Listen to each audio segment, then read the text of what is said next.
Hello everyone, Joe here, and I'm going to show you how to add numbers to your Microsoft Word document. Now, as you can see here with our example document, we do not have any numbers on any of our pages. So to add numbers to our document, we will click on Insert,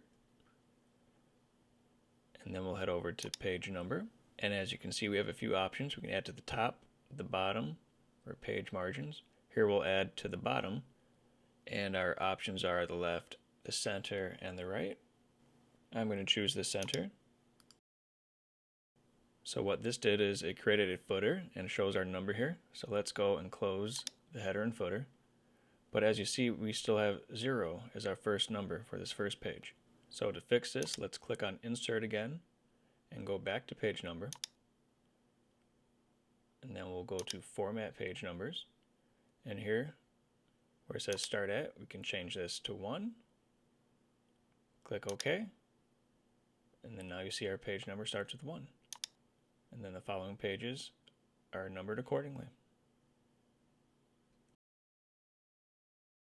If you found this video helpful, please like and share this video. And if you have any questions, please leave them in the comments below. Thanks for watching.